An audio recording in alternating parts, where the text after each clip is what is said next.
Mheshimiwa Mwenyekiti, naenda kwenye AFCON ambayo inategemewa kufanyika mwaka kesho. Mwaka kesho kwa uwezo wa Mwenyezi Mungu ni karibu sana. Ukiangalia barabara ambazo zinakwenda kwenye AFCON, kwenye viwanja ambavyo vimetumia pesa nyingi sana, barabara bado hazijakuwa nzuri na barabara sio rafiki. Lakini ukiangalia Mheshimiwa Mwenyekiti, hata barabara ya uwanja wa Mkapa, kama unatoka Dar es Salaam pale kwenda uwanja wa Taifa, utaona kuna makontena mengi sana ambayo ni hatari kwa wageni wetu ambao watakuja kwenye AFCON. Tungeomba barabara hiyo iwache wazi na yale makontena yatafutiwe sehemu nyingine ambayo ni rafiki. Lakini pia Mheshimiwa Mwenyekiti, mimi nazungumzia pia hivi vilabu vyetu. Vilabu vyetu vimekuwa vikicheza mashindano ya kimataifa. Tunamshukuru Mheshimiwa Rais kutoa lile goli moja la mama.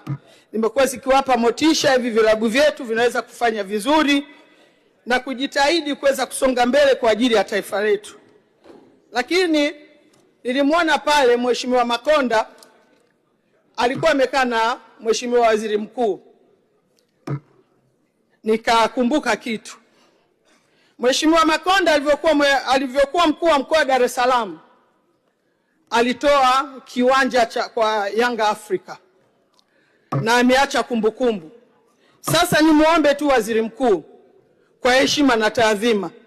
Waziri Mkuu ni mwanamichezo, lakini Waziri Mkuu ni kuombe, klabu ya Simba imekuwa inafanya zamani huko nyuma ilikuwa inafanya mazoezi Jangwani.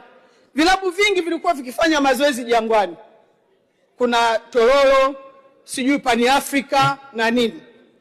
Pale karibuni na klabu ya Yanga. Lakini juzi Yanga wamepata uwanja mwingine na wamepewa hati hapo hapo. Kwa hiyo nimuombe Waziri Mkuu, ni mwanamichezo, afumbe macho na aweke historia kwenye Simba Sports Club na yeye atupe uwanja wetu.